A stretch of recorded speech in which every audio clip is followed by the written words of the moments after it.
পিএসসির মাধ্যমে চলমান ৩,৪৯৩ জন চিকিৎসক নিয়োগের সাথে আরও ২,০০০ অতিরিক্ত চিকিৎসক নিয়োগ দেওয়ার সিদ্ধান্ত নিয়েছে উপদেষ্টা পরিষদ। আজ সকালে প্রধান উপদেষ্টার কার্যালয়ে অনুষ্ঠিত উপদেষ্টা পরিষদের বৈঠকে এই সিদ্ধান্ত নেওয়া হয়। বৈঠকে প্রধান উপদেষ্টা প্রফেসর মোহাম্মদ ইউনূস সভাপতিত্ব করেন। বৈঠকে ২৫শে ফেব্রুয়ারি জাতীয় শহীদ সেনা দিবস সরকারি ছুটি ব্যতীত পালনের প্রস্তাব ভূতাক্ষেপ অনুমোদন দিয়েছে উপদেষ্টা পরিষদ। এছাড়া বৈঠকে বঙ্গবন্ধু শেখ মুজিবুর রহমান আন্তর্জাতিক শান্তি পদক নীতিমালা ২০২৪ বাতিলের প্রস্তাব অনুমোদন করেছে উপদেষ্টা পরিষদ। বৈঠকে চলতি রমজান মাসে অফিস সময়সূচি নির্ধারণের প্রস্তাব ভূতাক্ষেপ অনুমোদন দেওয়া হয়েছে। উপদেষ্টা পরিষদে বিশ্ব পরিসংখ্যান দিবস এবং জাতীয় পরিসংখ্যান দিবস একত্রে ২০ অক্টোবর উদযাপনের প্রস্তাব অনুমোদন দেওয়া হয়েছে। বৈঠকে জনস্বাস্থ্য রক্ষায়, অসংক্রামক রোগ নিয়ন্ত্রণে মোড়কজাত খাবার এবং পানীয় মোড়কে চিনি, লবণ এবং স্যাচুরেটেড ফ্যাটের পরিমাণ সম্পর্কিত সতর্কবার্তা সন্নিবেশ করার সিদ্ধান্ত গ্রহণ করা হয়। উপদেষ্টা পরিষদের বৈঠক শেষে রাজধানীর ফরেন সার্ভিস একাডেমিতে সাংবাদিকদের ব্রিফ করেন পরিবেশ, বন ও জলবায়ু পরিবর্তন বিষয়ক মন্ত্রণালয়ের উপদেষ্টা সৈয়দা রিজওয়ানা হাসান। তিনি বলেন, গ্রামাঞ্চলের মানুষের চিকিৎসা সেবা নিশ্চিত করতে অতিরিক্ত ২,০০০ চিকিৎসক নিয়োগ দেওয়ার সিদ্ধান্ত নিয়েছে উপদেষ্টা পরিষদ।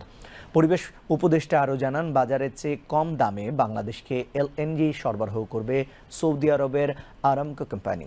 তিনি জানান, উপদেষ্টা পরিষদে এ পর্যন্ত গৃহীত ১৩৫টি সিদ্ধান্তের মধ্যে ৯২টি বাস্তবায়িত হয়েছে। সিদ্ধান্ত বাস্তবায়নের হার ৬৮.16%। এছাড়া উপদেষ্টা পরিষদের বৈঠকে ২টি প্রতিষ্ঠানের নাম পরিবর্তনের সিদ্ধান্ত হয় বলে জানান উপদেষ্টা রিজওয়ানা হাসান। চিকিৎসক রিক্রুট করার প্রক্রিয়া চলমান আছে। এটার অতিরিক্ত হিসাবে আমরা আরও ২,০০০ চিকিৎসক নিয়োগের সিদ্ধান্ত নিয়েছি। এটার মূল উদ্দেশ্যই হচ্ছে যে গ্রামগঞ্জের মানুষেরা আসলে চিকিৎসা পায় না, তাদের জন্য পর্যাপ্ত ডাক্তার যেন নিশ্চিত করা যায়, চিকিৎসক যেন নিশ্চিত করা যায়, এই জন্য এই সিদ্ধান্তটা নেওয়া হয়েছে। বিদ্যুৎ উপদেষ্টা মহোদয় গিয়েছিলেন সৌদি আরবে। সেখানে আরামকো বলে যে সবচেয়ে বড় কোম্পানিটা আছে, তাদের সাথে কথা হয়েছে। তারা বাজারে যে দামে দেয় তার থেকে কম দামে বাংলাদেশকে এলএনজি সরবরাহে সম্মত হয়েছে। এ পর্যন্ত উপদেষ্টা পরিষদে ১৩৫টা সিদ্ধান্তের মধ্যে ৯২টা সিদ্ধান্তই বাস্তবায়িত হয়েছে, অর্থাৎ বাস্তবায়নের হার হচ্ছে ৬৮.16, যেটা বেশ ভালো একটা হার। বিপুল সংখ্যক প্রতিষ্ঠানের নাম বিশেষ পরিবারের সদস্যদের নামে নামকরণ করা হয়েছিল। আমরা আজকেও এরকম ২টো প্রতিষ্ঠানের নাম পরিবর্তনের সিদ্ধান্ত গ্রহণ করেছি। নাম পরিবর্তন হয়েছে, যেটা ছিল বঙ্গবন্ধু বিজ্ঞান ও প্রযুক্তি ফেলোশিপ ট্রাস্ট আইন সংশোধন অধ্যাদেশ আর বঙ্গবন্ধু শেখ মুজিবুর রহমান নব থিয়েটার আইন সংশোধন অধ্যাদেশ।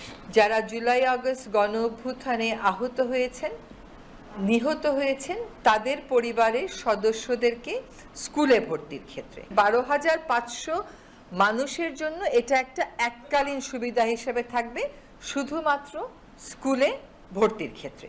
ক্ষতিগ্রস্ত পরিবারকে যে এককালীন সহায়তা দেয়া হচ্ছে, তারই একটা অংশ হিসেবে বিবেচনা করা হচ্ছে। এইটা কোনোভাবেই কোটার সাথে তুলনীয় নয়।